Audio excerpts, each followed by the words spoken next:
So, you understand the nature of the violation? Yes, sir. Do you understand you're not in compliance? Yes. Okay. Is that because you have an issue with the city with your certificate of use? Yes. I was recently informed that there is a water fee because the area that I have been using was not properly zoned for that business. It was zoned as retail. And because I was informed that because I'm doing aesthetic services, that I now have to rezone that area for water usage. And there's a hefty fee, around $790 for that. And if you pay the fee, you're able to get your certificate of use? If I paid the fee, that is what Durham is requesting, is for me to pay the fee. And then after that, they can come and do inspection for the certificate of use. Yes. Okay. So it's a Durham issue, not a city issue. Well, I think it's the payment issue. And then they said, who are you going to be making payment to? Durham. Yeah, that's what I meant. Okay. So you're waiting on a Durham permit before you can pay for the certificate of use, before you can get your BTR, correct? Yes. All right. I understand. How much time do you think this all going to take? I asked my landlord if I could have 15 days, maybe 30, to come up with the fee. Just because it's a cost that I didn't put into budget, unfortunately, at this time. Okay. Let me hear from the city. Good morning, everyone. Code Compliance Officer Jonathan Lemestre, and this case is being heard for the first time. On March 3rd, 2022, I opened 2 notices of violations at the property, to the business, correction, failure to obtain a business tax receipt and failure to obtain a certificate of use. As of the final reinspection date on September 2nd, no application has been made, and they're still in violation, operating illegally without having a BTR or CU.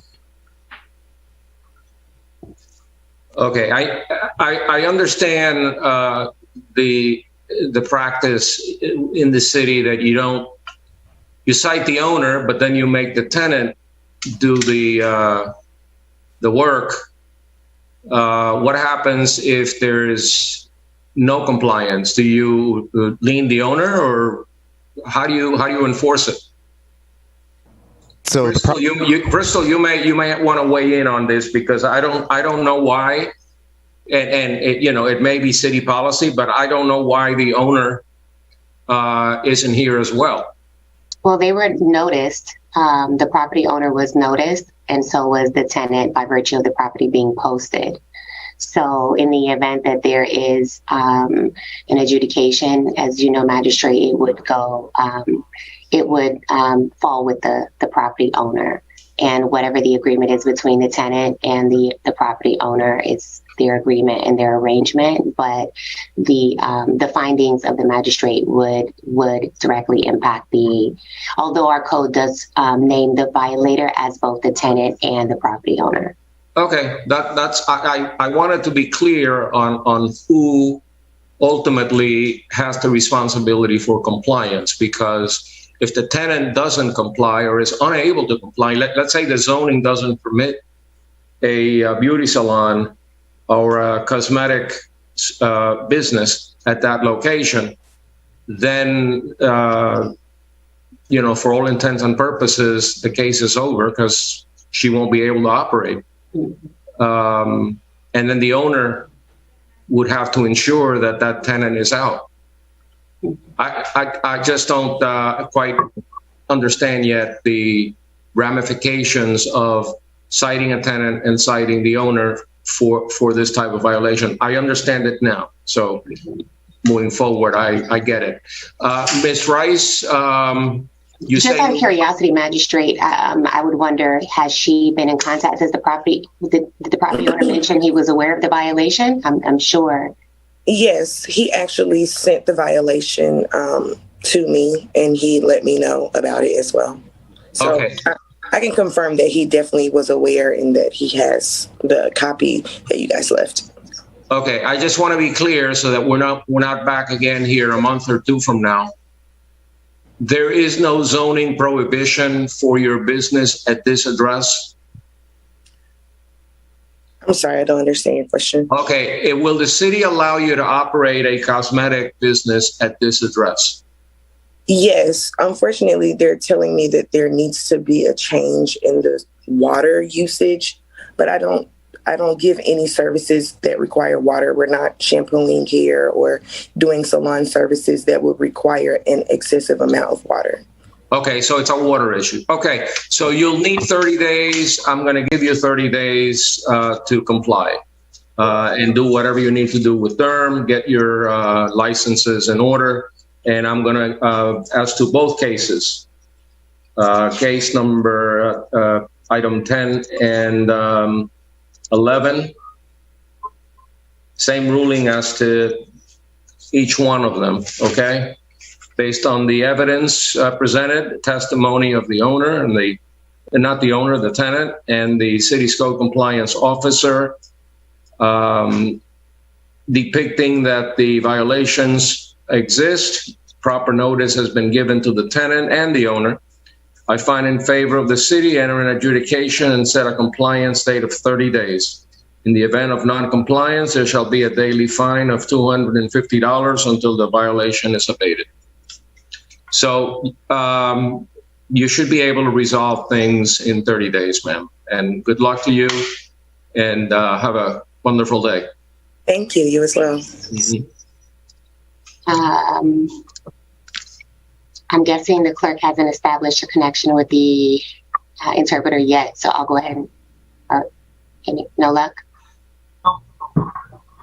And Creole interpreter, we still don't have you here. Spanish interpreter, have you heard from your company anything on the Creole interpreter? Well, I have already reported to see what is going to happen if he is available, or is there an issue with the internet or something.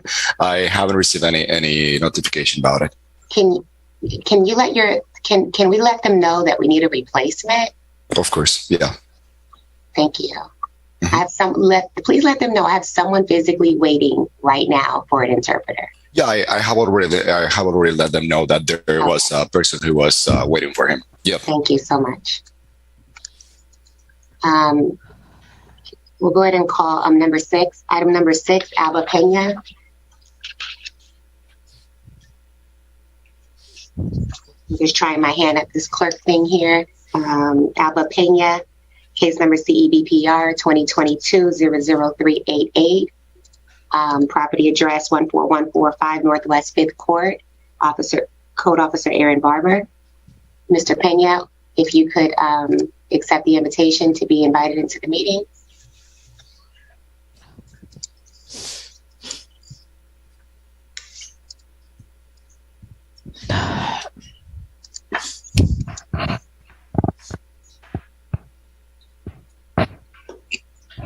Alba Pena.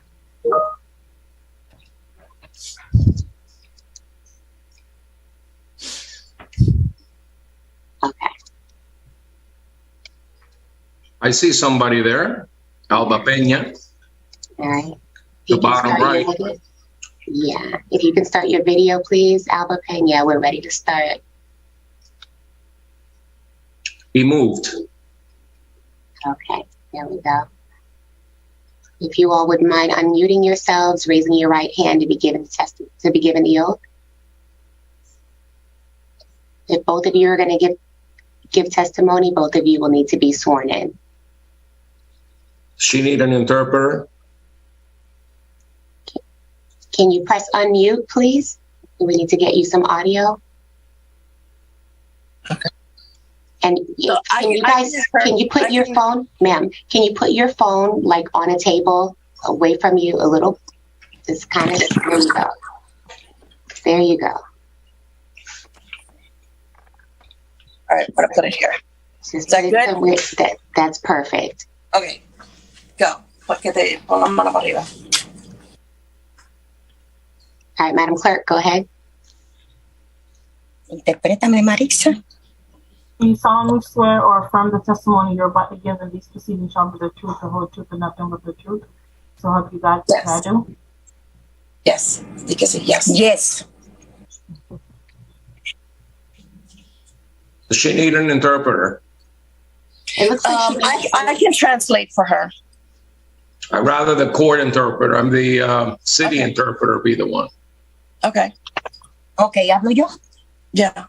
Ok, es con relación a la cerca. No, Spanish wait. interpreter. Wait. No, I'm so sorry. I am here, but actually, ma'am, I am blocked in the video, so I cannot start the video myself. Thank you very much. All right, thank you. Okay, hola, señora, deme un segundo para que empiece el magistrado a hablar primero. Un momento, por favor. Thank you very much. Recuerdo de la carta que se envió. Ma'am, please state your full name and your home address.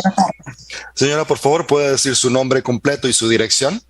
Sí, cómo no. Mi nombre es Arba Luisa Peña. Mi dirección es 14145 Northwest 5 Court, North Miami. And do you understand the nature of the violation that the city has issued against your property? ¿Y usted entiende la naturaleza de la violación por la que el departamento le ha notificado? Entiendo, pero de cierta forma, esa cerca de hierro. No, está- I'm not getting into the case yet. I just want to make sure that she understands what she's being cited for. I don't want to get into the facts yet. Todavía no estamos metiéndonos dentro del caso, solamente quiero saber si usted entiende la naturaleza de esta violación, si usted sabe por qué se le está llamando, por qué se le está citando. Sí, yo entiendo por qué se me está citando. Yes, I Okay. understand. Okay. Do you agree or disagree with the violation that you have been issued?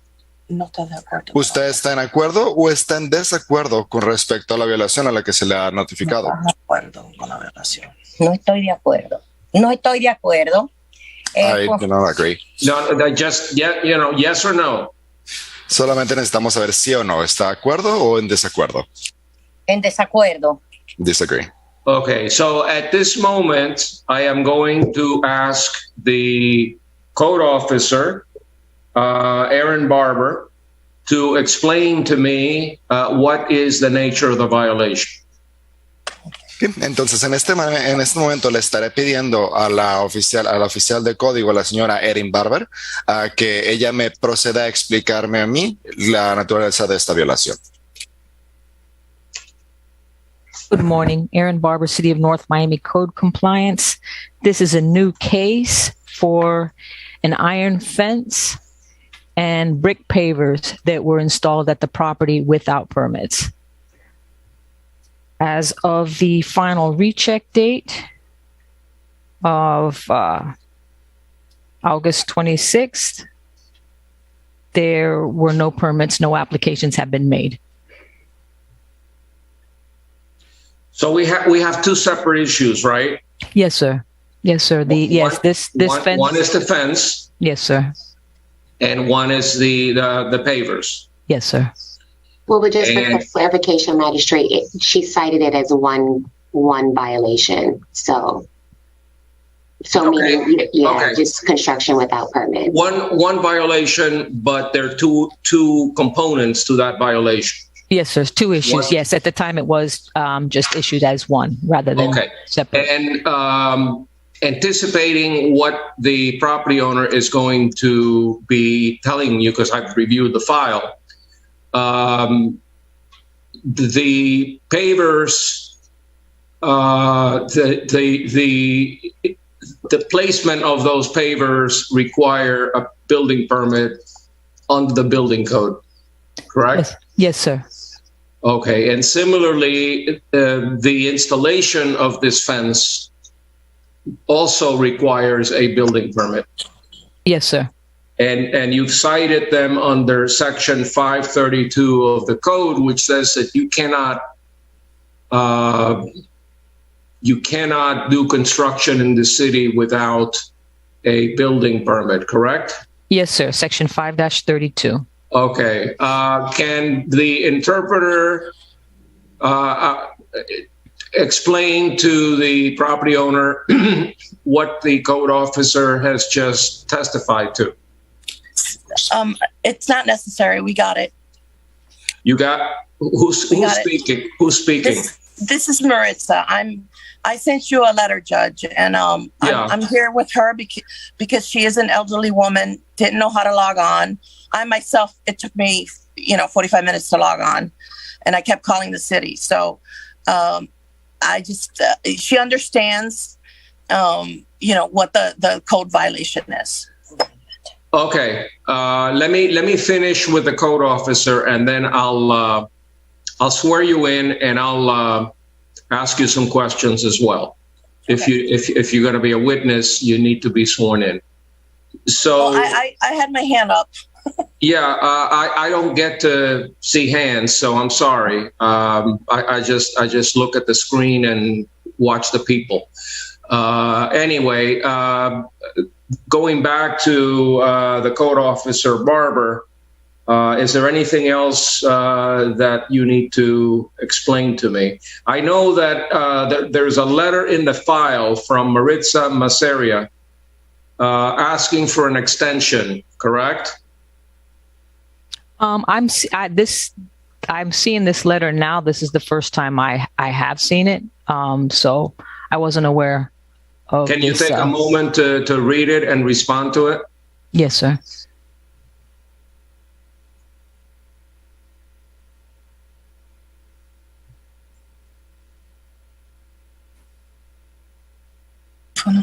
Yo no la había visto nunca en persona. Yes, sir. I do. Yes, I've read the letter. I know the case was opened in March. I do understand that what's explained here in the letter. Does it matter that she bought the property 12 or that the condition has been there for 12 years? Does that matter? No, sir. There should be. The permits are required. There's no time limit or no. Trying to think of the. How did you determine that the construction occurred without a permit? I checked our cases. I went back into the legacy files in Eden and saw that there were no permits. There have been other cases, older cases, more than 5 years ago, of work that was done at the property without permits. In addition, we do have photos in our system attached to this case of the property prior to the fence being installed and prior to the permits being installed as evidence. All right. So if the new owner had come in, wouldn't a reoccupancy certificate have revealed the work without permits? I'm not able to speak to that. I would imagine that it would, but I don't believe that Ms. Pena is stating that she's a new owner. Okay.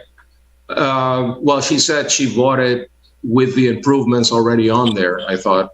And let me ask Ms. Pena, do you understand, ma'am, what the code officer has just stated? ¿Entiendes lo que dijo la sí que sí? Sí. Yes.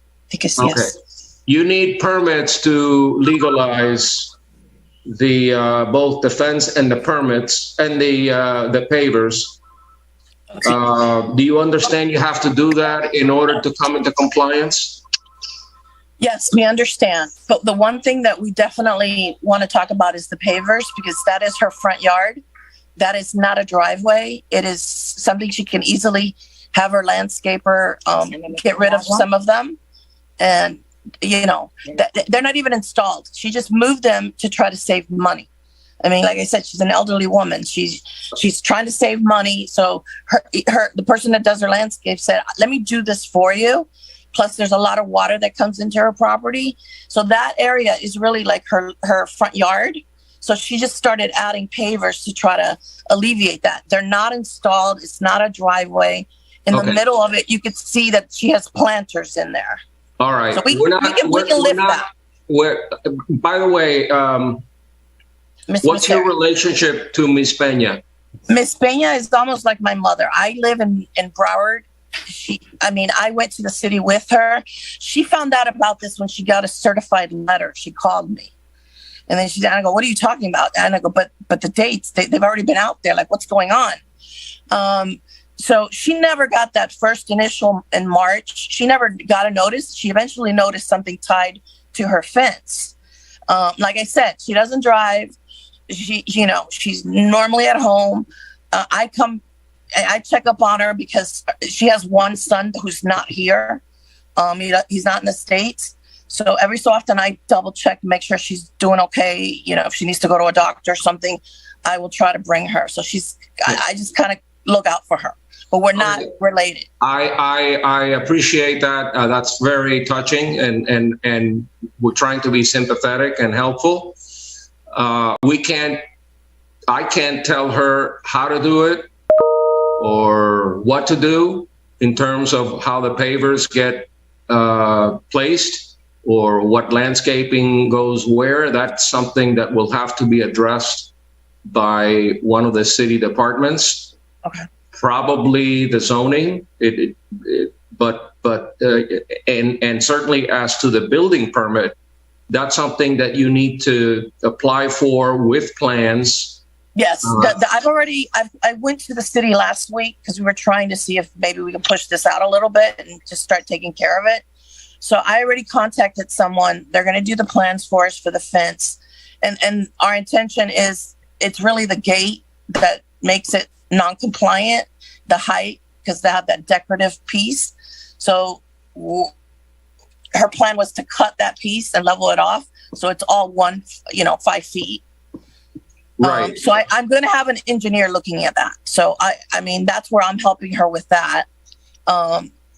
But it is a financial. That's why you need a permit. It's right. Because if she had gone through the permitting process, she would have been told that you cannot put up a fence that is higher than what the law requires. Right. Correct. And unfortunately, she confided in like many people in South Florida, they become victims. This happened several years ago. Never had an issue. Several of her neighbors have the same kind of look.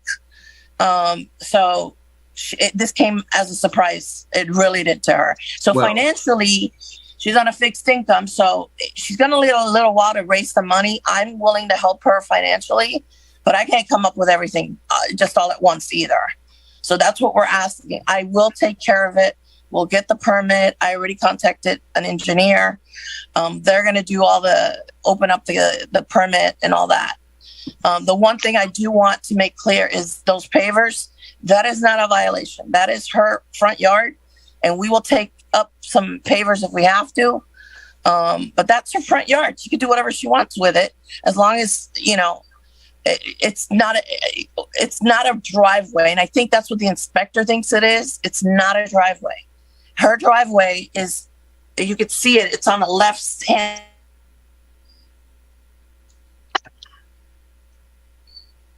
It's just it's one car that you can park there.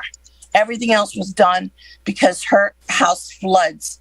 Well, the city can correct me if I'm wrong, but whether or not it is a driveway or whether or not you can put cars on top of those pavers, placing pavers down in front of the house, my understanding of the code, and again, the city can correct me if I'm wrong, my understanding of the code is merely putting out pavers in front of your house. That requires a permit.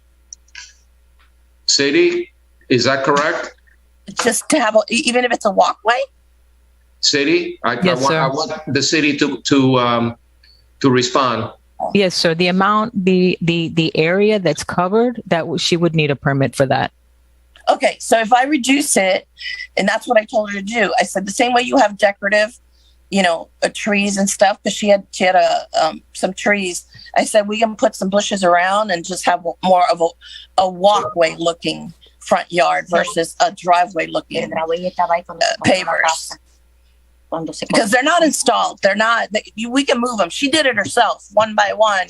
Over the years, she's been adding pavers. So we would be in compliance if she removes some of the pavers. I just want clarification that I'm only have to deal with the fence. Ms. Barber? Yes, sir. It's again the area that's covered. I would imagine that. I mean, she's not. She would need permits, or she would have to have them removed, all of them removed. What if they're not stuck to the ground? They're just like decorative and not permanently affixed, but just laying there. I'm not an expert on how pavers are installed. I do know in most cases, most of them are set in sand with only a fixed border. So I don't think whether or not they're fixed or just set in there. She would need to get a permit. She would need to get more direction from the building department. Okay, that's what I was going to suggest. Yes, sir. None of us are building officials. None of us are familiar with the Florida Building Code as it relates to this issue. So Ms. Peña and Maritza, to get a final opinion on whether or not you need permits for the pavers, you're going to have to go to the building department and ask them, show them what you want to do, show them what's going to be there, and they will tell you if you need a permit or not. If you need a permit, all you have to do is give them a little, sketch, diagram, and pay a permit fee. It's not a big deal. Okay. So you understand that I got it. We're not allowed here to make decisions on the building code. It's either required or not required, and it's up to the building official to rule on that. I can't rule on whether or not you need a permit. It has to come from him. Right now, the code officer is saying that you do. The code officer will abide by the opinion of the building official. If the building official says no, then it's no. If he says yes, it's yes. And then you have one way to fight that, and that would be to appeal the building official's decision to the county.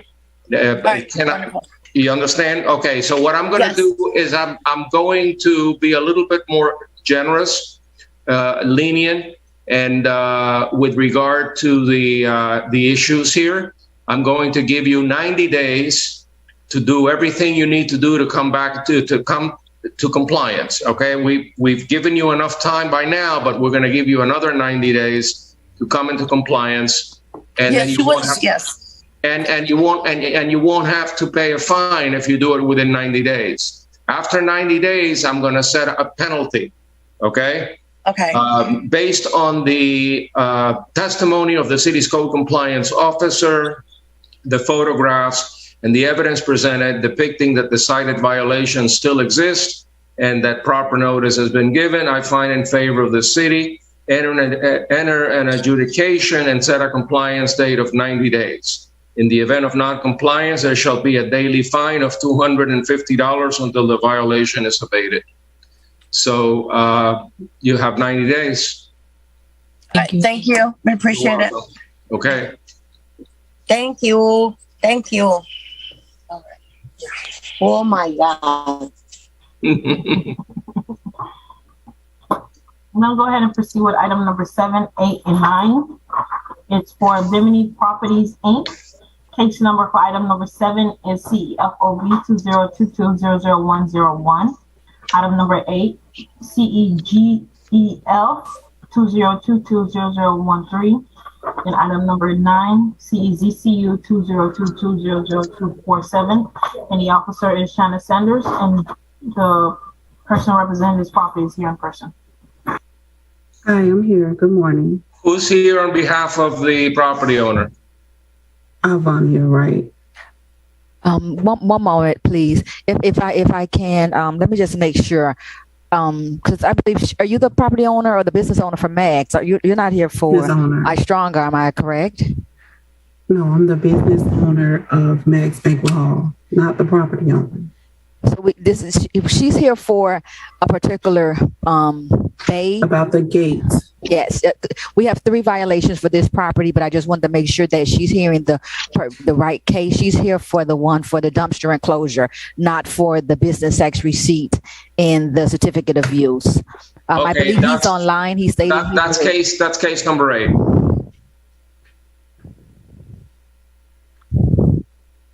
So who's online? Is the property owner here on Zoom? I believe the business owner is on Zoom for the business tax receipt and the certificate of use. The young lady here is for the dumpster enclosure. Okay. That's here on the office.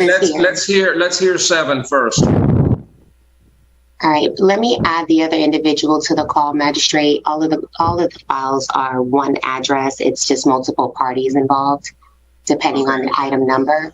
Can you give me the name of the person that's here on behalf of this property? I'm Patrick Walker. Is there anyone else on Zoom that's here on behalf of 13343 Northwest 7th Avenue? I don't know his name. He texted and said he was online, so I'm not sure. Let me text him back. If you're here on behalf of this property, please click the raise hand feature so I can give you access into the meeting.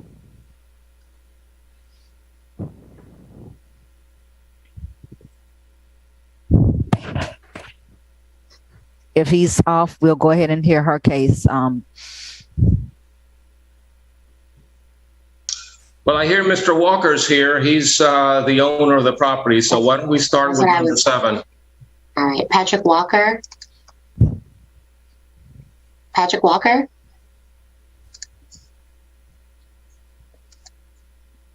Someone texted me saying they're here about this case. So someone is Patrick Walker, are you here?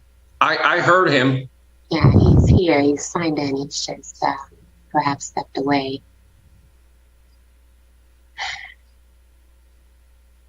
All right. As he's joining the meeting, I would kindly ask that if you are signed into this meeting today, that you would be attentive to the meeting. When your case is called, we'd like to move forward as quickly as we can. So please be available when your case is called. Patrick Walker, if you can enable your audio and video, please.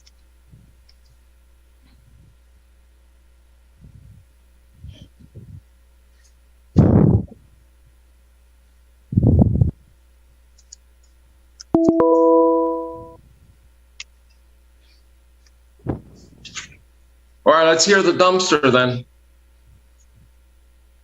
Okay, I think we got a citation for the dumpster, but we had to get together with the owner. We don't know who you are, so please. I'm Avonia. Okay. Yeah, 1 second. 1 second. Okay. Before you proceed, please raise your right hand.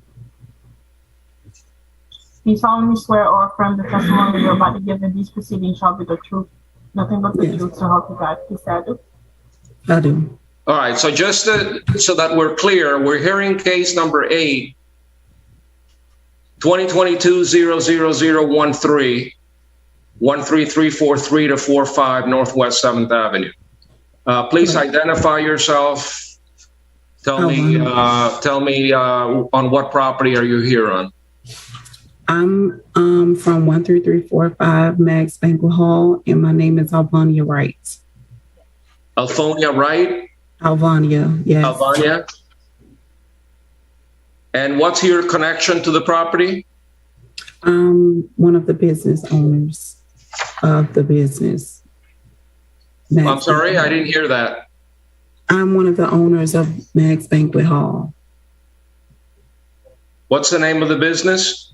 Meg's, M-A-G-S, Banquet Hall. A banquet hall? Yes. Okay. And your landlord is Bimini Properties, Inc.? Yes. Do you agree or disagree with the violation that has been issued? I agree. I mean, we've been there for some time now and no one ever said anything, but we tried to get it done. And when we got someone to come out, they said we had to get a permit. So that cost a lot more. So right up at now, we got with the owner of the property and he's correct. And he's going to go half with us on getting the permit to get the gate. So it'll be done soon. What gate? To get something around the dumpster. Okay. Okay, I understand. Who's handling this for the city? Is that Shanna Sanders? Yes, it is. Thanks for saying my name correct this time. It's Shanna, Code Officer Sanders, City of North Miami, Code Compliance Officer for property address 13343 Northwest 7th Avenue. As she's already started giving testimony, this is a violation in reference to a dumpster that needs to be properly enclosed. I had a conversation with the business owner via telephone call early this year when the violation was first cited. I am noting here, I originally opened this violation January 24th of 2022. After posting the notice on the door, the business owner did give me a call, not the property owner, but again, the business owner gave me a call in reference to the violation. We had a conversation. To my understanding, she was going to be submitting the application to the city within the next week or two. I then extended it and gave her another additional month. Things were moving kind of slow in the building department. Here we are 9 months later, the application still has not been submitted. I am hearing her testimony. I am hearing her say that they're working together to try to get it done. But I am going to go ahead and ask for an adjudication to move forward. Hopefully that will possibly speed up the process with getting an application on file. But again, as of today, as of my last reinspection, no application is submitted and the dumpster still remains open and exposed. Okay, let me understand and clarify the nature of the violation. When you say that it has to be properly enclosed, you don't only mean to just put a top on the dumpster. You mean actually build some kind of a structure around the dumpster. Is that what's required? That's exactly what's required. Yes. A dumpster needs to be properly enclosed with the proper fencing, whether that's a chain link fence with the proper green lattice interfacing to close it, whether that's a wood, galvanized, whatever materials they choose to use, as long as it's not visible from any passerbyers, clear from view. It needs to be encased in a enclosure. Okay. Do you understand that, Ms. Wright? I understand that. And when we went to do the application after we got an estimate and all the things that we needed to do, it came up to a lot more than we expected, around about $4,500. So we had to get with the property owner to get it done. And we just couldn't afford it at that time. So we got with him and he agreed to go half with us. And we're going to move forward with getting that done. How long is that going to take? Mm-hmm. I mean, we spoke to him about a month ago, so we had to get the permits in order for the contractor who's going to pull the permit to do the gate. So it's in progress to get done. He have the all of the information that he needs to get the job done. We just have to get it done. He have everything. We just have to wait on the property owner to give us the half, and it should be done pretty soon. Okay, and I would remind the property owner that ultimately, as the property owner, if fines are issued, he's going to be responsible also. So he should definitely work with you to get the remediation done. So based on the unrebutted testimony of the city's code compliance officer, the photographs and the evidence presented depicting that the cited violation still exists and that proper notice has been given, I find in favor of the city, enter an adjudication and set an abatement date of 30 days In the event of non-compliance, there shall be a daily fine of $250 until the violation is abated. So thank you. Let's move on to the next Biscayne. Which item, what other item involves this property? Bimini Properties. Okay, so which one do you want to hear now? Do you want to hear number 7 or number 9? Well, let's see. Is Mr. Walker in? I don't know. He's texting saying he's having some type of difficulties. He's not the property owner. He's the business owner for I Stronger Inc. for the restaurant. Again, you mean Mr. Walker? Mr. Walker is the president of Bimini Properties Inc. The gentleman, he's here. He's actually declined my invite to join the meeting, so he seems to just be observing. And so if you want to hear the case's magistrate, he's on the call. The business owner, I Stronger Inc., is that individual here? no, I don't believe so. The gentleman that he's saying he's online, he's on the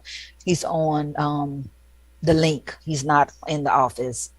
Who, I Stronger, the owner of I Stronger Inc.? The gentleman who texted me and I just spoke with says he's not the business owner. He's not the property owner. He's the business owner.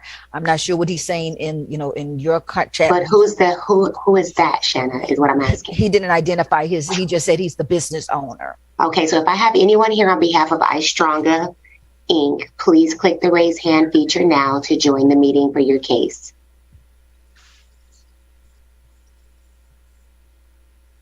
Okay, so at this time, I have nobody acknowledging ownership for I Stronger Inc. Would you like to go ahead and hear the cases, magistrate, since they've already been read into record? Yes, I'm a little bit confused because I saw Patrick Walker on the He's screen. here. He is here, So but the property owner is here. He has declined. I'm here, but I don't know. I'm pressing everything to press and I can't get through. You there? We hear you. Okay, I'm here. Hello? Hello? Sir, Yes. Okay, I'm pressing whatever you're telling me to press. Start my video. I don't know why I'm not coming out. You there?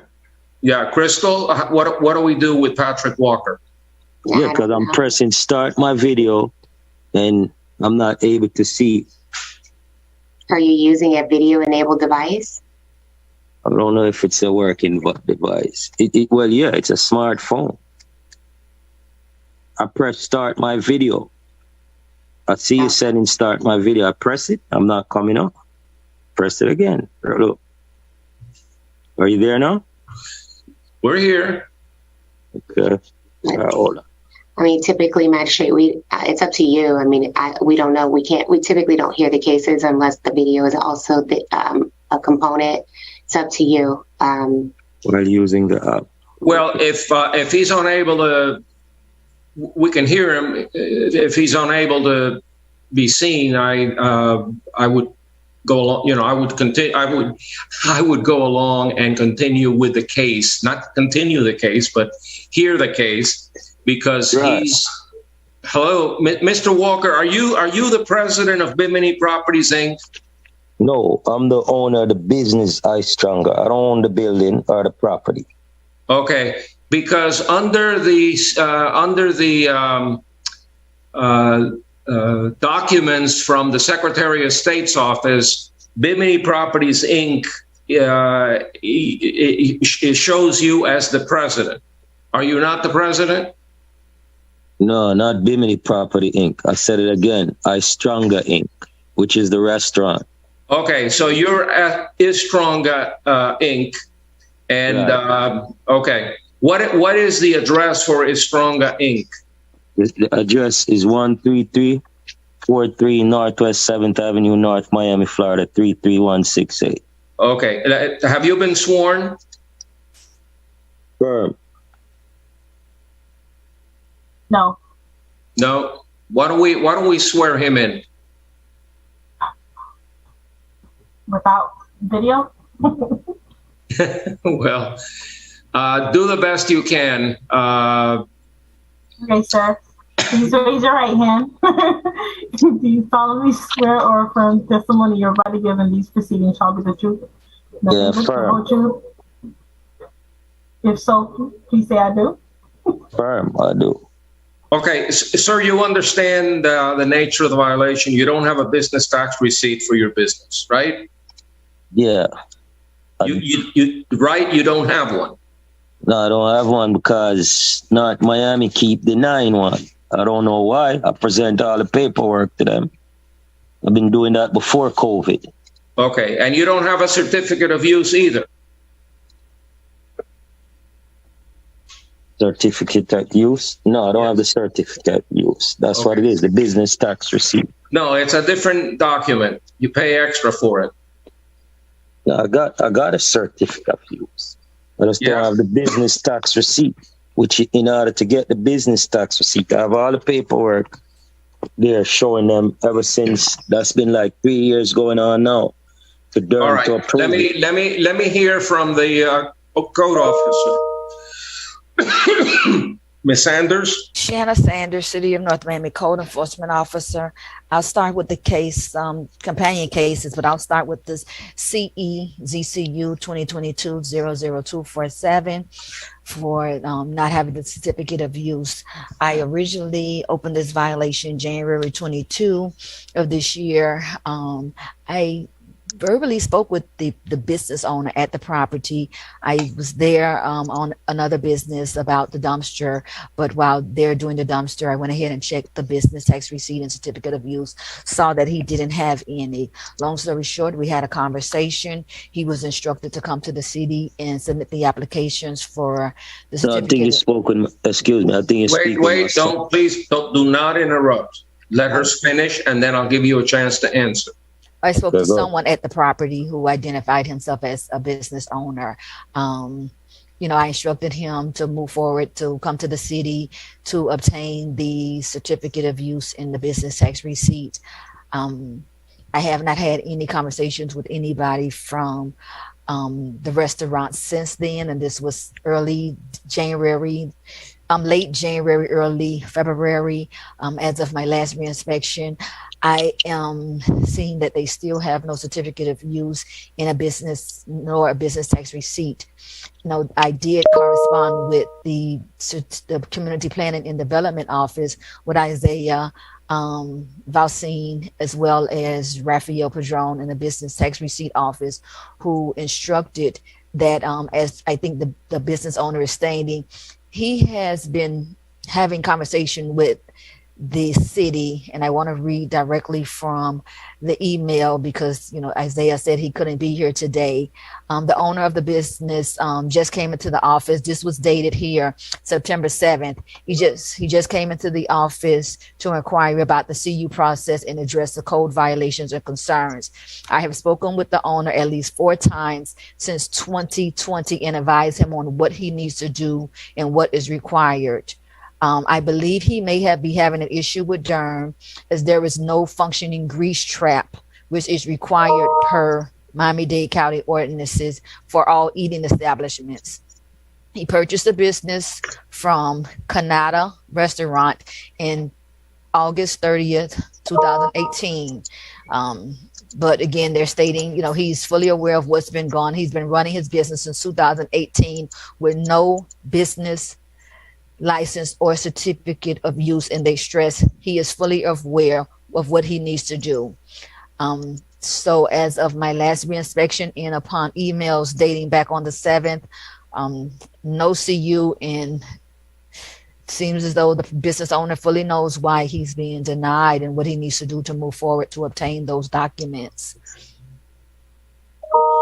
And you were reading from your notes? I was reading from an email because I asked their department to chime in, usually with business tax receipts. This specifically came from Isaiah Valcine. He is, I know his title has changed. He's from our zoning office. He's from the zoning office, stating, his correspondence and conversation with the business owner as to him being aware of what he needs to do and with obtaining the certificates and documents. Well, considering it's a restaurant that is open to the public and Durham is involved, I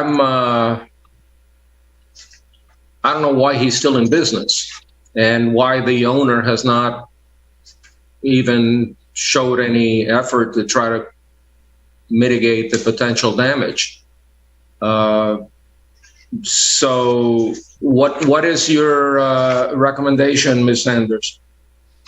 Honestly, I would recommend we go ahead and move with an adjudication. He needs to, do what he needs to do along with the business owner to, I guess, get a fully functional grease trap working at this establishment. I mean, clearly he's been open per, his conversation. I think he said his son or a business partner, as well as community planning development. He's been open since 2018, fully functioning. He needs to obtain a permit for a properly running grease trap, but I am asking for adjudication to be given for both cases. All right. And as we discussed before, if there's no compliance and fines get issued, the fines accrue not just to the business, but also to Bimini Properties, Inc., correct? That is correct. Okay. So as to both number 7, which is the requirement for a business tax receipt, and number 9, which is for the certificate of use, my ruling here will be the same as to both. So based on the testimony of the city's code compliance officer and the evidence presented depicting that the cited violations still exist, that proper notice has been given, I find in favor of the city, enter an adjudication and set a compliance date of, I'm going to give them 60 days because we're dealing with Durham also. In the event of non-compliance, there shall be a daily fine of $500 until the violation is abated. Okay, thank you. Let's move on.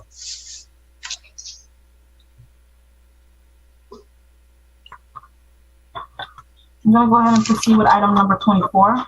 I believe we have Lorena Bada here on behalf of this case.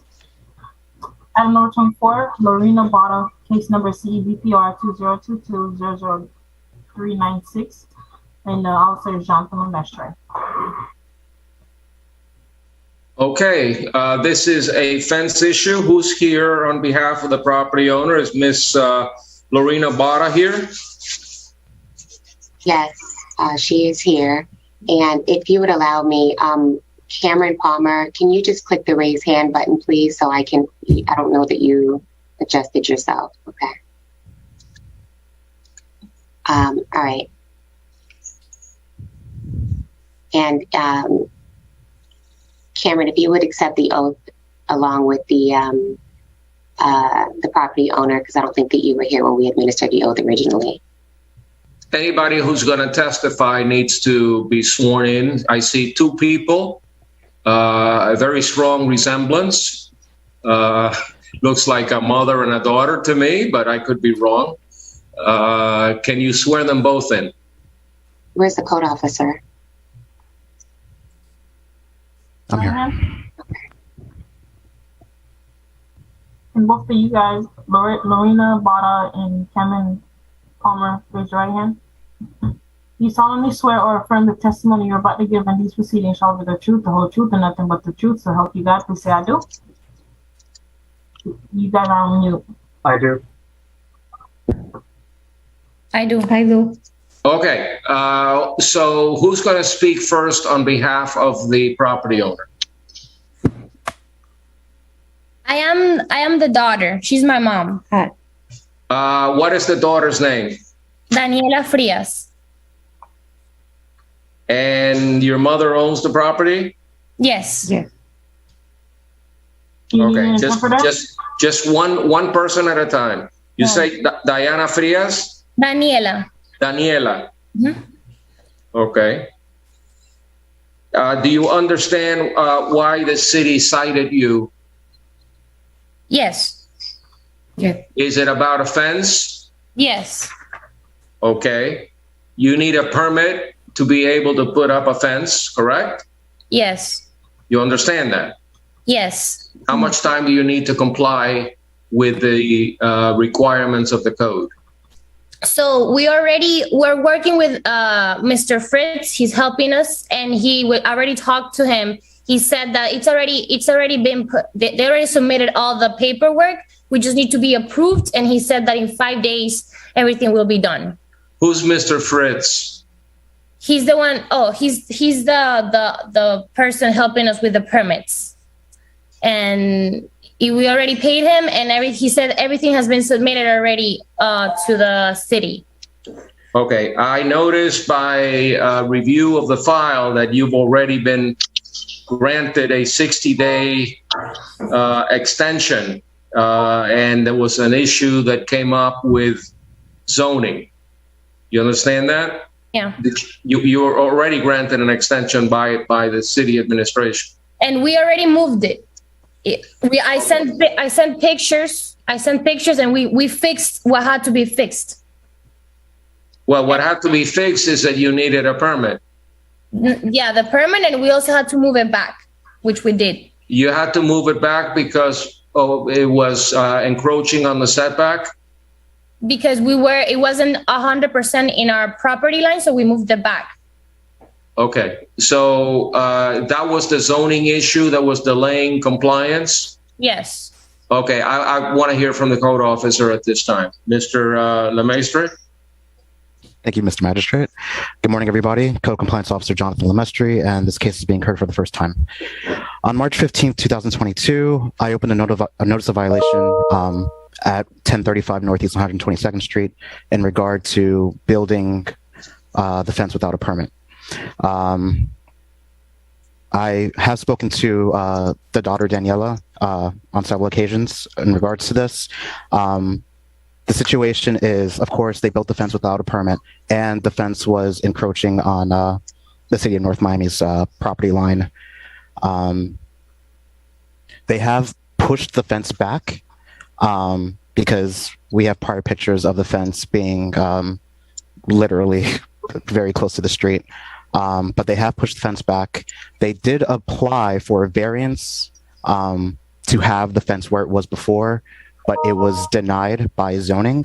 Mr. Palmer from zoning could explain more in regards to that.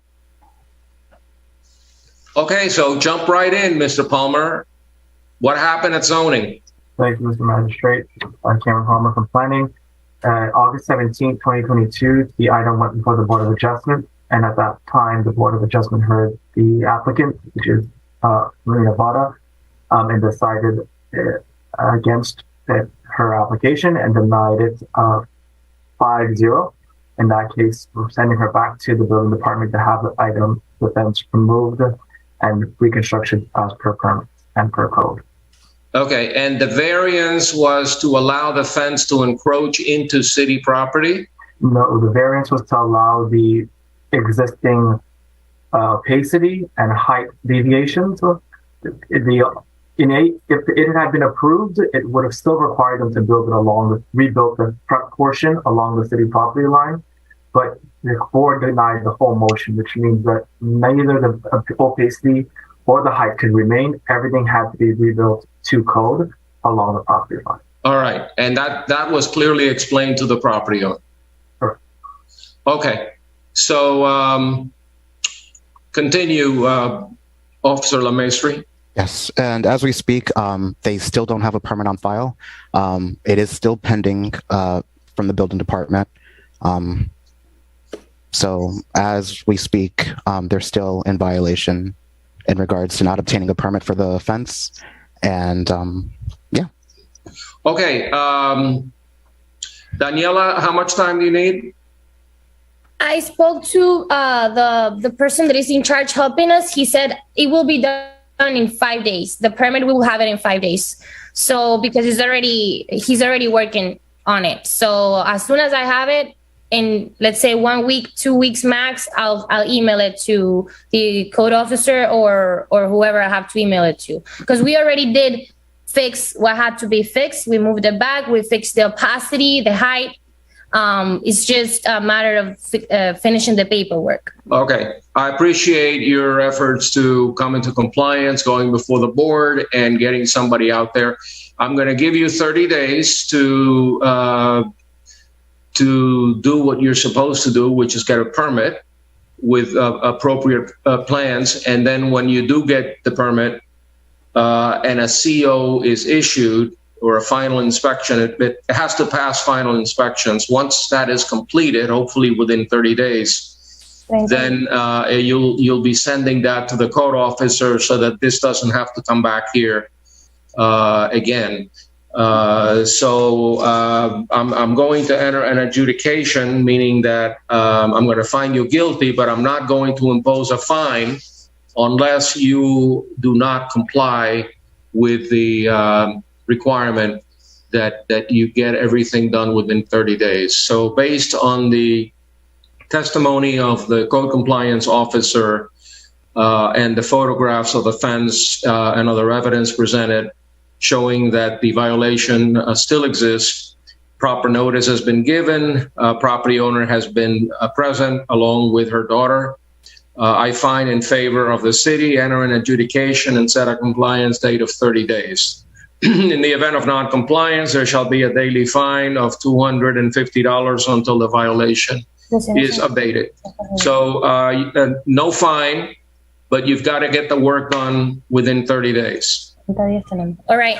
Thank you very much. She understands? Yes, Sí, I yeah. understand. Que 30 días y tenemos que, si no nos van a cobrar eso. Okay. Que tenga buen día. Thank you. Y que pueda resolver el problema lo más pronto posible. Gracias, muy amable. Okay, thank you. Bye. I'm gonna go ahead and call item number 1 and 2. Property address is property owner is 1330 Apartments LLC. Case number CEFOB 2022-00108. And item number 2, case number CEZCU 2022-00252. And the officer is Jonathan Lemestre. And we have Andrada here on behalf of the case.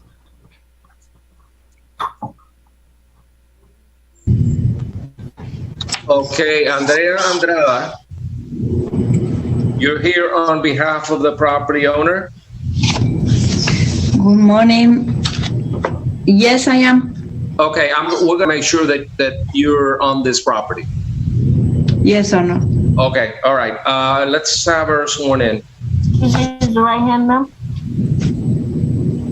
You solemnly swear or affirm the testimony you're about to give in these proceedings shall be the truth, the whole truth, and nothing but the truth. So help you God. Please say I do. I do. Please state your full name and address for the record. My name is Andrea Andrada. My address is 13499 Biscayne Boulevard, Suite T3, North Miami, Florida 33181. And you're here representing the property at 1330 Northeast 127th Street, correct? Correct. What is your relationship or what is your connection to the property? I'm the property manager and also registered agent in the LLC. Okay. The LLC is currently active? Yes, correct.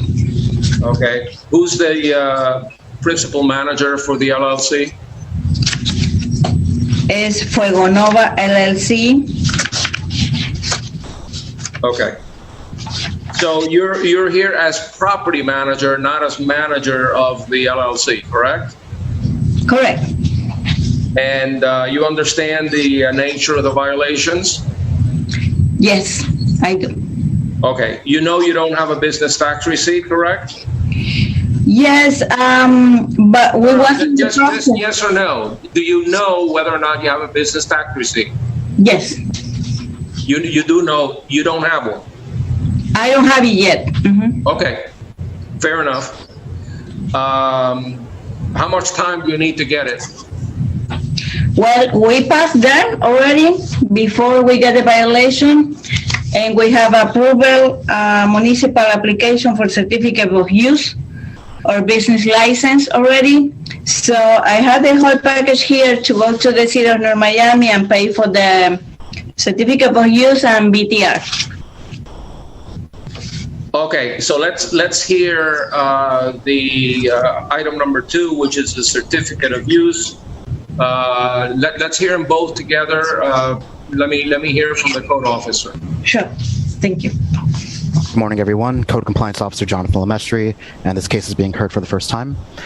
On January 26, 2022, I opened 2 notice of violations at 1330 Northeast 127th Street in regards to not having a business tax receipt and not having a certificate of use. As of September 2nd, 2022, there's nothing on file for CU or for BTR. Okay.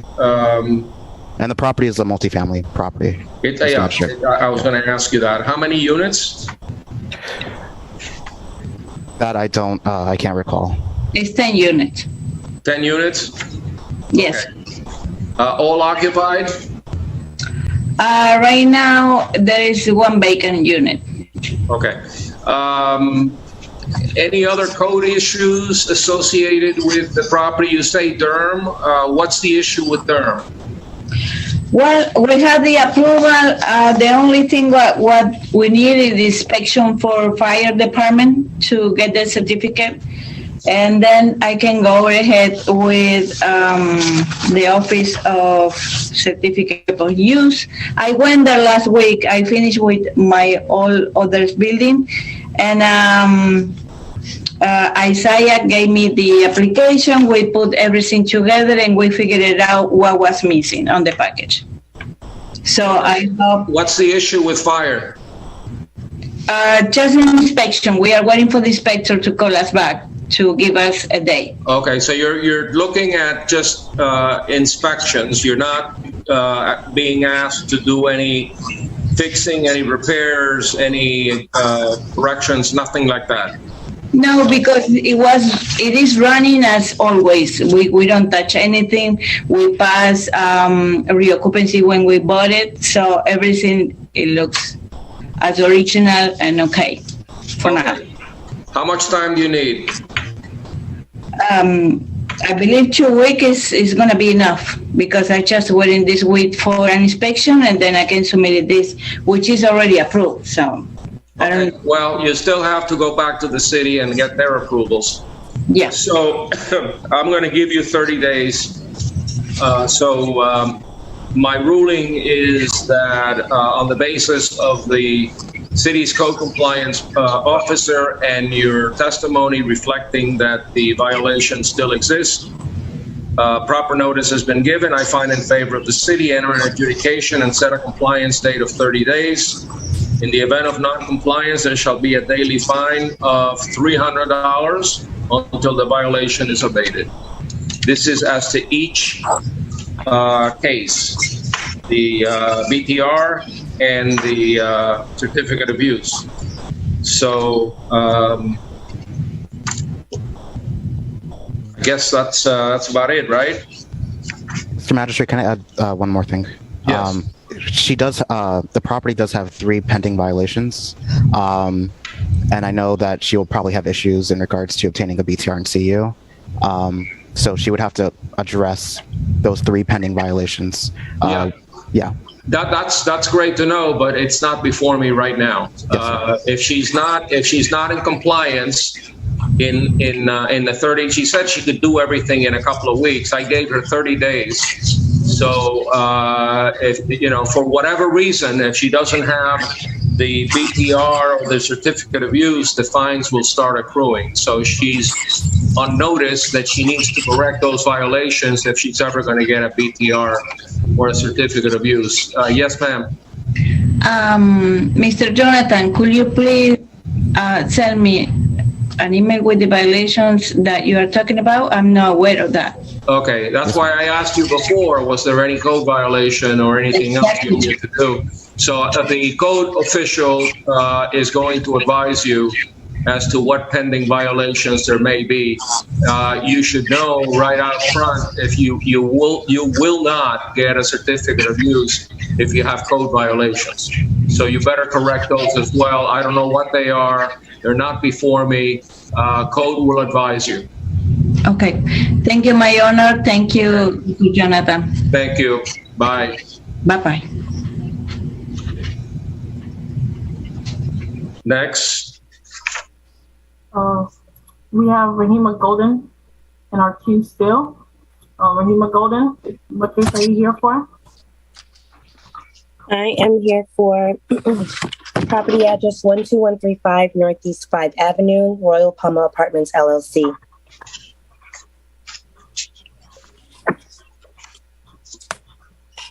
What number? That is item number 29, actually. I'm sorry, you're garbled. Sorry, item number 29. Okay.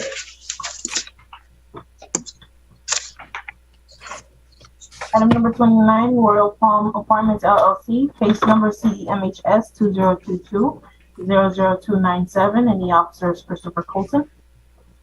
Who's here on behalf of the owner?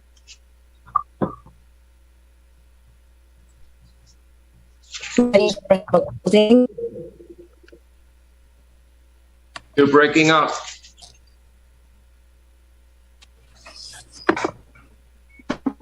Is that McGorry Thelson? Is that McGorry Thelon? No, Rahima Golden.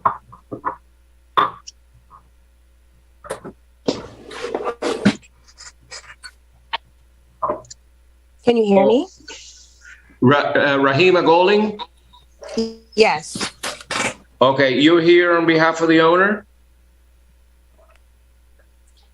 I'm sorry, I missed that.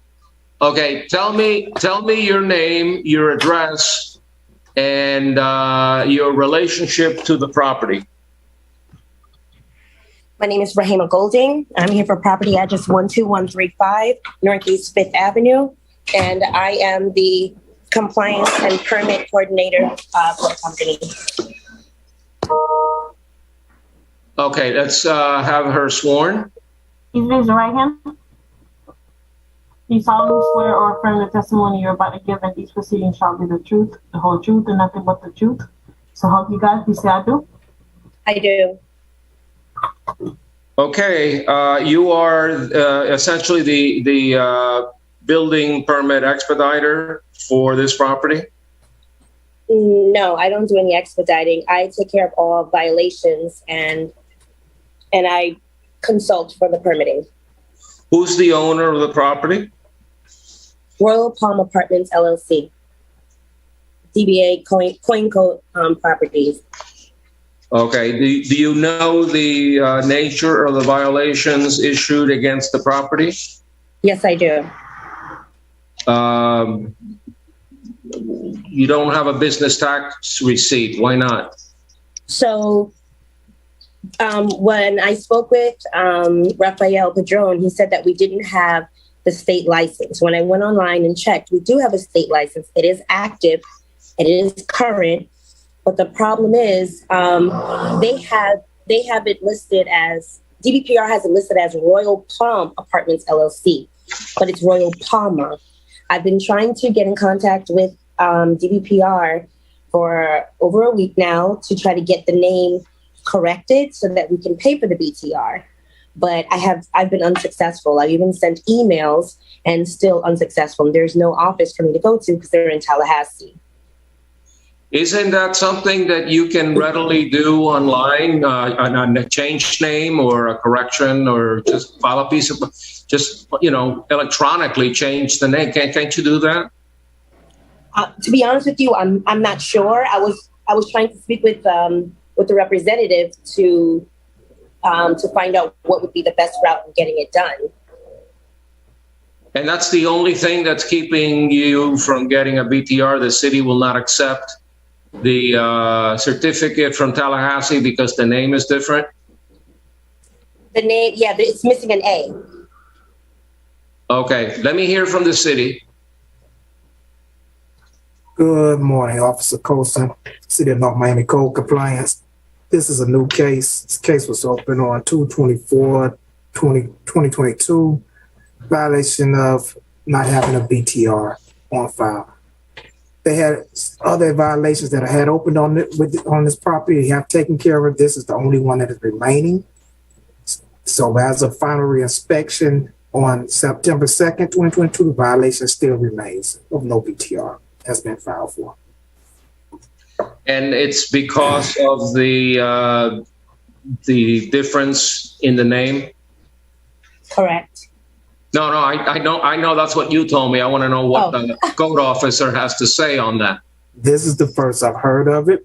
I'm taking it could be a possibility. And she said she spoke with Ralph Padron. He's in our office that handles that for the city. So if that's what he told her, it could be a possibility. It's the first I've heard of it, though. Well, I understand. If that's the only issue, I'm sure that it can be resolved administratively or with the state, some affidavit or some other piece of paperwork. It really shouldn't hold up your. I know it has to match, but if it doesn't, it's an easy fix. So right. I've even emailed them. I'm sorry to cut you off. I even in the email I even sent them a copy of the Miami-Dade property search records, as well as the Division of Corporations showing the correct spelling. I just haven't received any feedback just yet. Well, the city needs the certificate from Tallahassee to make sure that the corporation matches the BTR. So you'll be able to work it out. I'll give you. I'll give you plenty of time. This is not a life safety issue. The corrections were already made on the violations. It takes a little while sometimes. You may have to get somebody with knowledge to help you through the Secretary of State's office and get somebody on the line or file an amendment or a correction. I don't know how they deal with it, but I'm going to give you 30 days to resolve that with the state so you can get your BTR. Sorry, if I may, I was just going to say, I'm on the website right now, Assistant City Attorney Veronique Malbranche, and it looks like she just needs to amend the annual report. That's the way to update her information. Just an FYI, but your best bet would be to reach out to them. I've done it many times, and they can guide you on the proper way of doing things. Yeah, actually, that's right. I appreciate the Assistant City Attorney weighing in on it. Thank you. When you do your annual reports, they give you an opportunity to make amendments. So that's another way to do it. But the best way to do it is through some type of document where the state recognizes that they made a mistake in the in putting in an extra A or not having an A or whatever the issue is. But you got 30 days to work that out. Again, I find in favor of the city on this particular issue. I enter an adjudication and set a compliance date of 30 days. In the event of non-compliance, there shall be a daily fine of $150 until the violation is abated. Because it's a multifamily property, it's got 10, 11, 12 tenants, I don't know how many. You need to, you need to come into compliance. Understood. Okay? Thank you. Thank you. Thank you. Next case.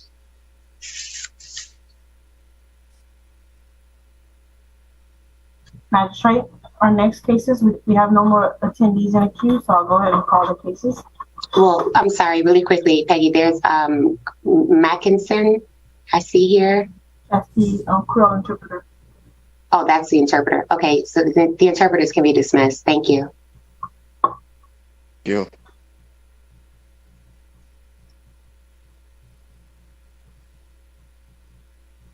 Okay. We're going to proceed with item number 3. Property, it's 25 Northeast 125th Terrace, LLC.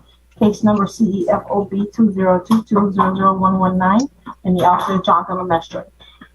Good morning, everyone. Code Compliance Officer Jonathan Lemestre, and this case is being heard for the first time. On January 31st, 2022, I opened a notice of violation at 1425 Northeast 125th Terrace. It's a multifamily home in regards to not having a business tax receipt. As of September 2nd, 2022, no business tax receipt on file. Anybody here on behalf of the owner? At this time, Magistrate, we no longer have any other attendees. So all of the cases that are going to be heard from this point forward are unrepresented. Okay, because I heard someone, a young lady, speak earlier on behalf of this owner on another matter. I was wondering if she was still around, but if she's not, we'll just go ahead and hear it. Okay, so it's a business tax receipt issue. Have you noticed? I believe when I reviewed the file, I think you noticed the registered agent, Andrew Feldman, and there's the manager, the LLC manager is Abraham Ebenstein, who was mentioned earlier. Have you noticed everyone to be present at the hearing? I left a notice at the property, and I also mailed the 1425 Northeast 125th Terrace LLC on property appraiser. Okay. All right. So based on the unrebutted testimony of the city's code compliance officer and the evidence presented depicting that the violation still exists, proper notice has been given. I find in favor of the city, enter an adjudication and set a compliance date of 30 days. In the event of non-compliance, there shall be a daily fine of $300 until the violation is abated. Thank you.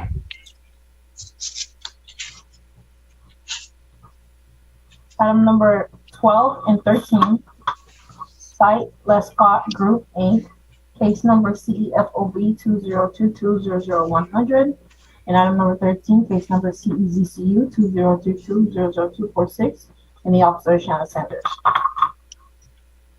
Okay, let's hear number 12. Officer, this is a new case for, I believe this is a certificate of use. No, that's 13. Okay, so 12. Okay, I don't have the list in front of me. So this one is for the business tax receipt for 12101 Northwest 7th Avenue. Property owner, Site Lescott Group, for the business Charlotte's Cuisine. This business was first inspected January 20th, 2022, whereas I took notice to, January 19th. 2022, whereas I took notice that no certificate of use or business tax receipt had been obtained for the business. Long story short, I had a conversation with the business owner as well as the property owner regarding the violation. They brought to my attention some issues that was going on with the grease trap. They have submitted the applications to DERM. They have been working at getting in obtaining the certificate of use and business tax receipt. At this current time, they have no business tax receipt or certificate of use on file. This is a restaurant? This is a restaurant.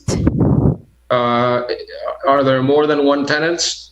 There is along that plaza, I believe it's 2 in that bay that belongs to this business.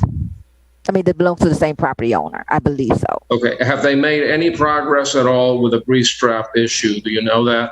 Let me check and see here because I know they submitted an application to DERM. I believe it was approved, but I just want to make sure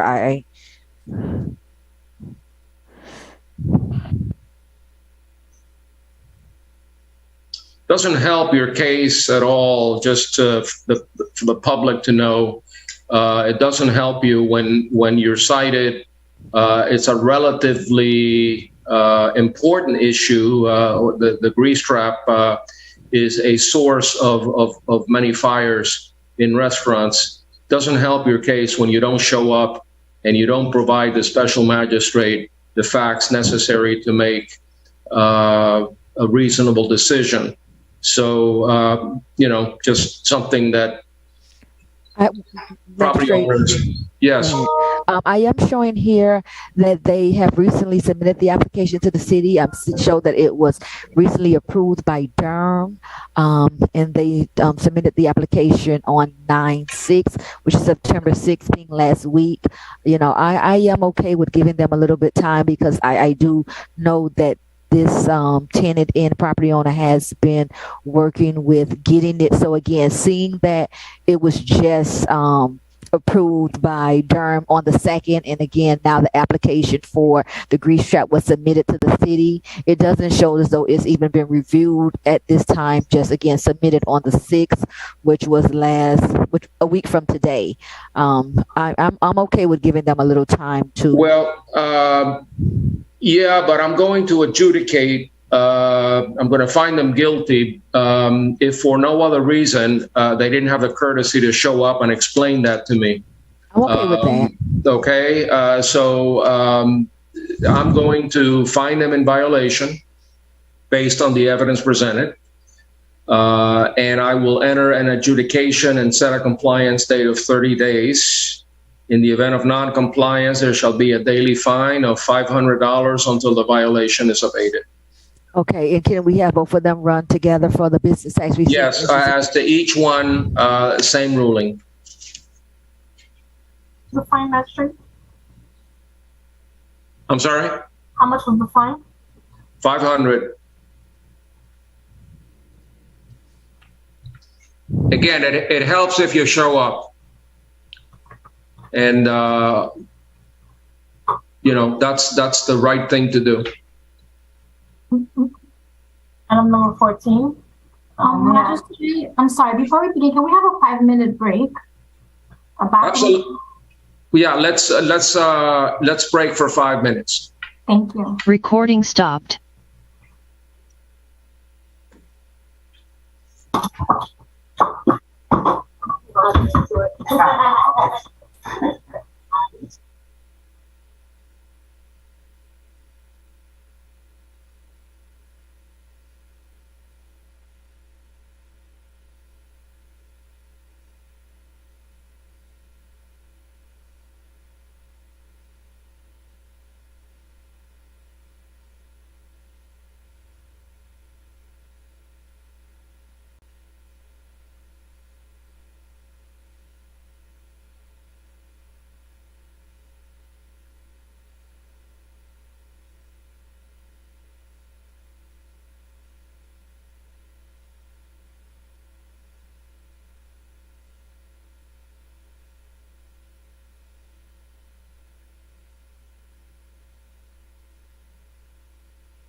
Magistrate, are you ready?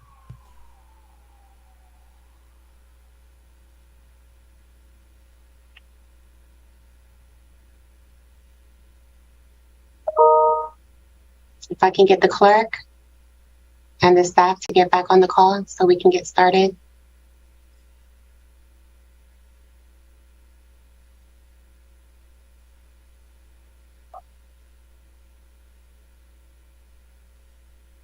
Recording in progress. We're going to proceed with item number 14. We have Emery Delva, case number CESSP 2022-00022, and the officer is Aaron Barber.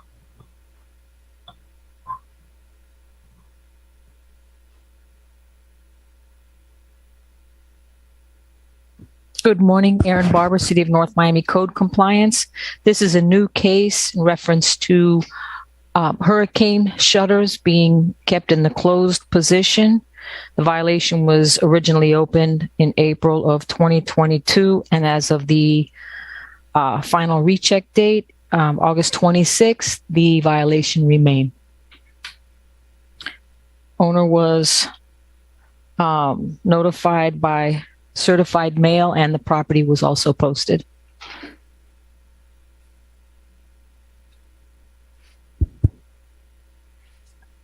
You're muted, sir.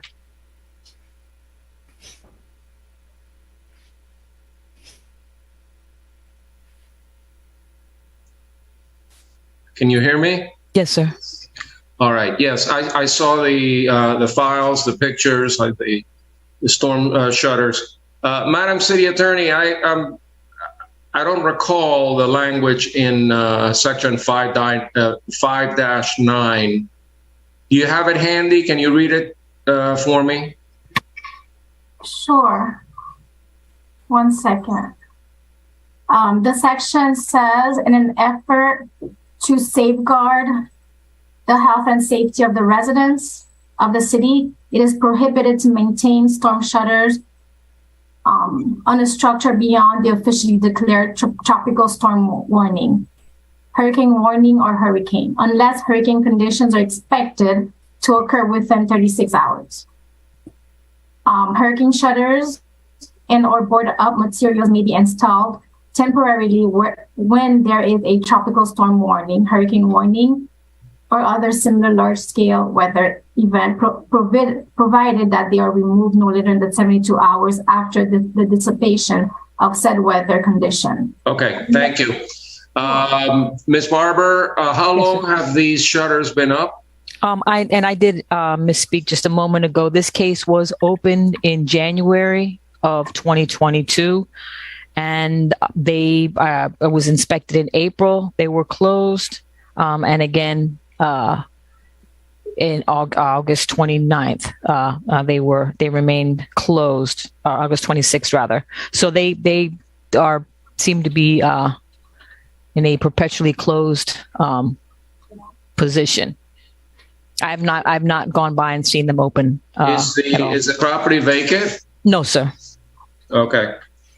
Based on the unrebutted testimony of the city's code compliance officer, the photographs and the evidence presented depicting that the violations still exist, proper notice has been given, I find in favor of the city entering adjudication and set a compliance date of 10 days. In the event of may I chime in? I'm sorry? May I chime in? Sure. Okay, so it appears that hurricane season is from June to November 30th, 2022. Based on the city's testimony that the property is not vacant, I would suggest to continue the case since hurricane season is still ongoing. Is that because it's not vacant or because it is vacant? Well, my understanding is that it is not vacant. I think that's what Officer Barber said. Yeah, the property, someone's living at the home, and the shutters have been closed since January. And just so that if I can add, I think the code kind of provides for storm shutters to be placed during hurricane season in the event of a watch or warning, I think. So we were kind of specific in the language to prevent the ongoing closed shutters that we have in the city. So we specifically changed that language to prevent these types of circumstances for obvious reasons, to prevent, for fires, there needs to be a means of ingress and egress. So albeit it is currently hurricane season, the city really only permits that, windows are covered, closed, and what have you, for the purposes of a storm 36 hours before. I think the language is a watch or warning, I'm not sure. But as we all know, at this time, there's currently no storms heading this way. There are no watches and there are no warnings. Yeah, that's why I asked about the code section, because it would make sense if we were in the danger zone. And even, a few days afterwards, but you just can't permanently, logically, I'm not making policy for the city, but you can't just say during the entire course of the hurricane season, people can just put shutters up every single day. It just, logically, it doesn't make sense.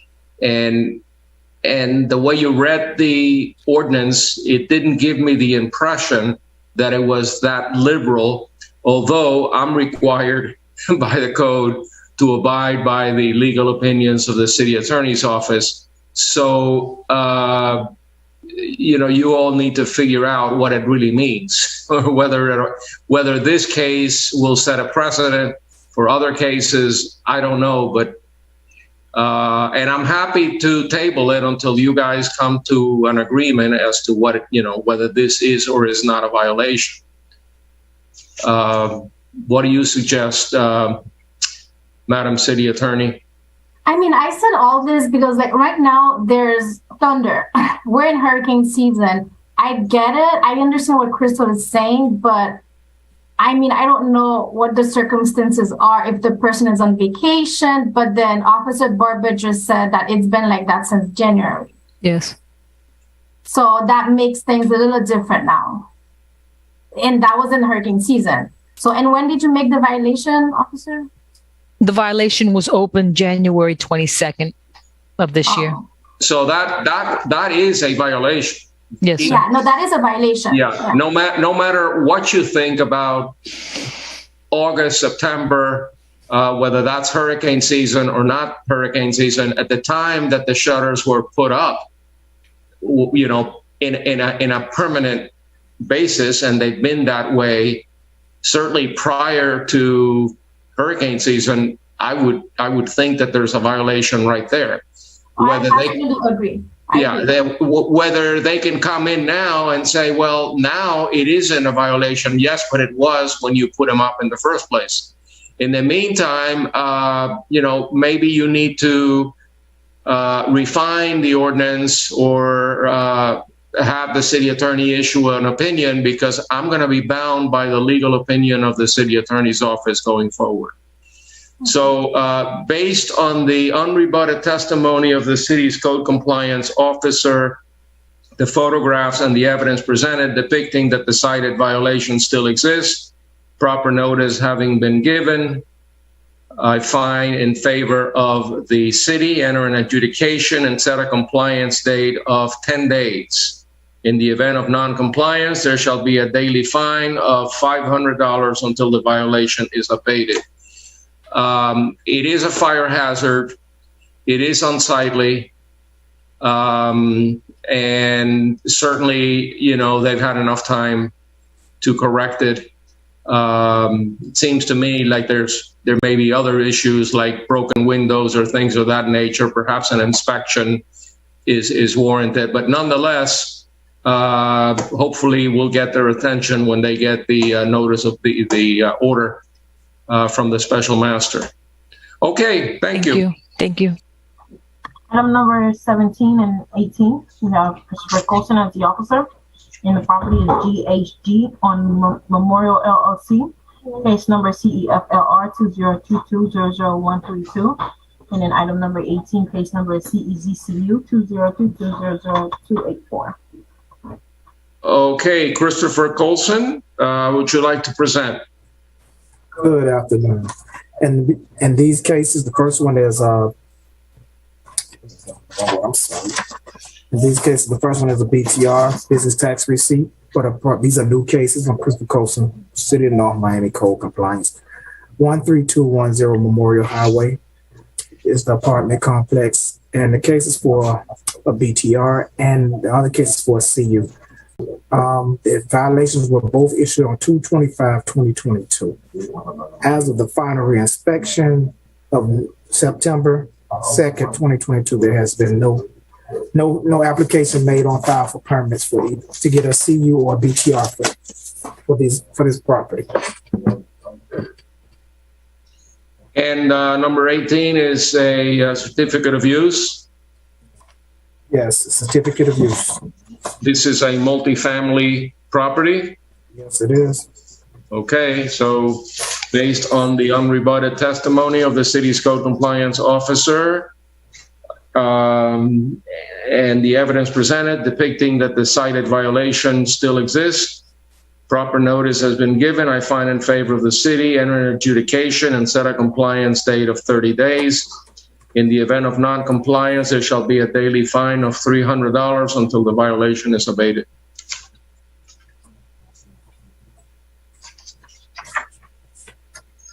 Have we heard case 21 yet? No. Okay. I'm going to proceed with item number 19 and 20.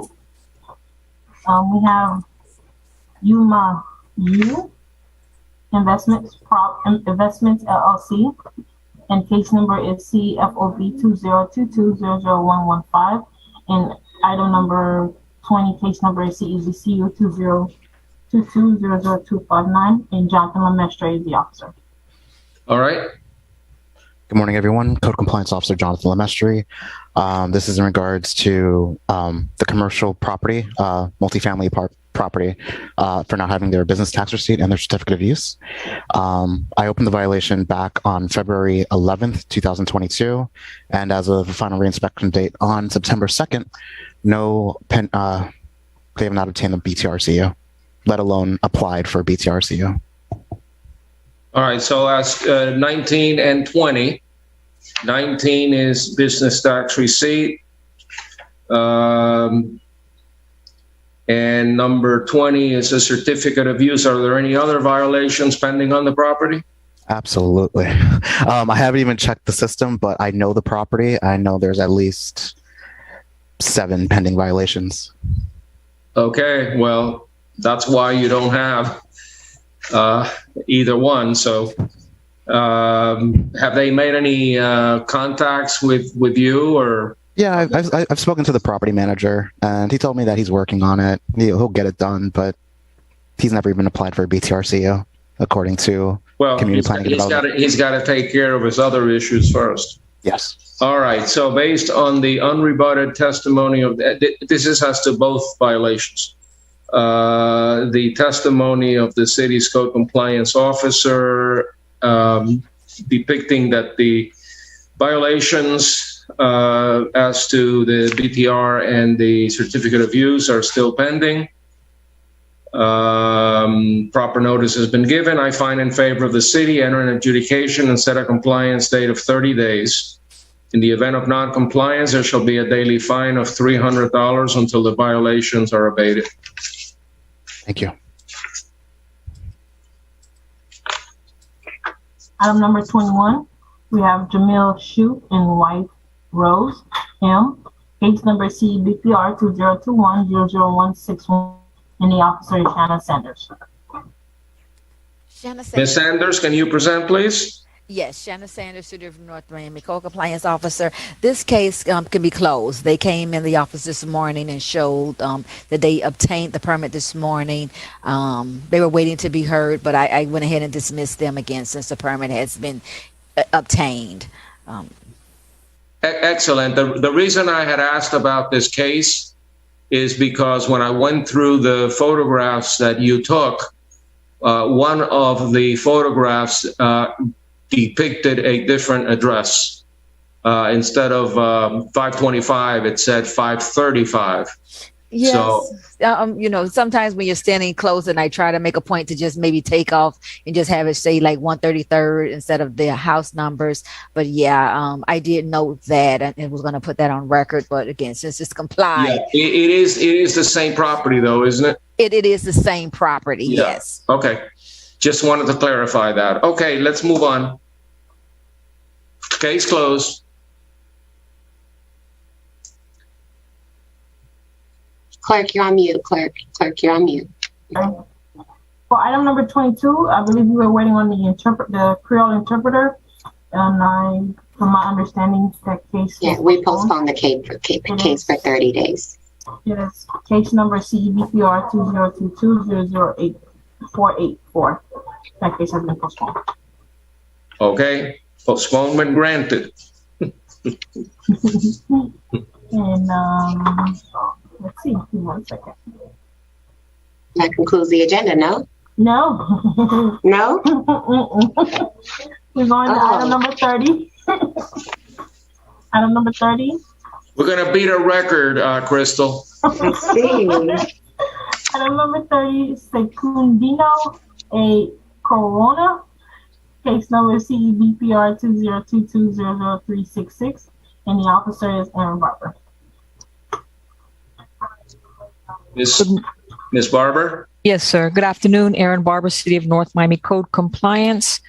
This is a new case, reference a white metal panel fence that was installed without permits. The case was opened in February of 2022. I had been in contact with the owner's son, and he was given an extension in order to obtain the after the fact permits. However, as of the final reinspection in August 26, no permits had been applied for. Okay, and do you foresee any problems with legalizing or getting a permit on this fence? Is it a big deal or something they can do right away? I would imagine it's the after the fact permits. I know, there are more steps involved when the work has already been completed. However, again, the case was opened in February, and the last time I spoke with the owner's son was in April. Okay. Giving him an Here's another example. If they had been here and played nice, I probably would have given them more time. But since they decided not to attend, which is their right, I'm not going to be as lenient.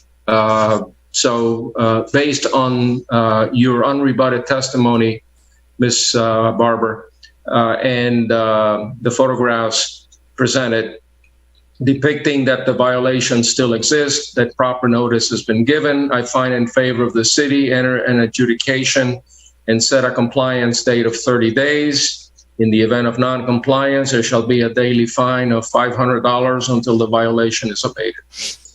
Thank you. Item number 31, Sunshine Gasoline Distributors, Inc. Case number CEFLR 2022-00125, and the officer is Jonathan Lemestre. Good afternoon. Code Compliance Officer Jonathan Lemestre, and this case is being heard for the first time.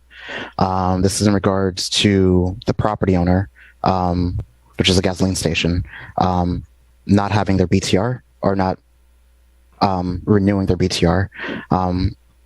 As of the final reinspection date, they have still not come into compliance. They are 6 years behind on their BTR. The last time they renewed it was on September 30th, 2016. Why are they still allowed to conduct business if they're 6 years non-compliant? I mean, I'm baffled by that too. I actually spoke to Community Planning and Development, Rafael Padron, and he said that he's attempted to bring them into compliance since July of last year, but again, Nothing in regards to renewing their BTR. Okay, and it's a gas station? Yes, sir. All right. Based on the testimony of the city's code compliance officer and the evidence presented reflecting that the violation still exists, proper notice has been given. I find in favor of the city, enter an adjudication and set a compliance date of 30 days. In the event of non-compliance, there shall be a daily fine of $500 until the violation is abated. Thank you. And that concludes all the items on the agenda today. We are done. What number? That concludes all the items on the agenda. We are That's it? Yes. Is there any other business before the special magistrate before we adjourn? No. You all have a great rest of the day and week, and I'll see you next time. Thank you for your cooperation, and see you next time. You too. Have a great one. Recording stopped.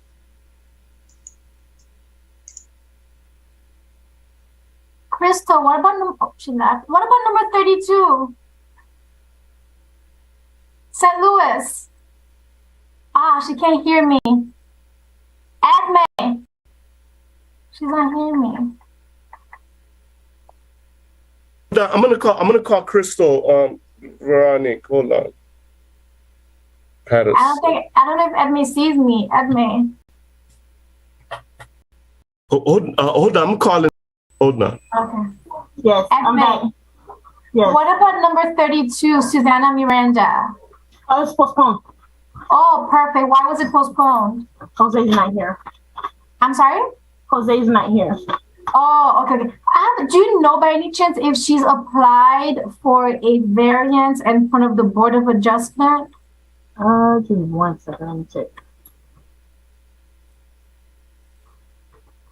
It says in the docket, in the file, board hearing, but I don't know if that means Board of Adjustment hearing. This is CE board's hearing, right? It says request board hearing, but I don't know exactly what it means. If That's the officers when they file the cases for me to schedule them. Ah, okay. Yeah. But it doesn't specify if she's applied for a variance in front of the Board of Adjustment. I would have, let me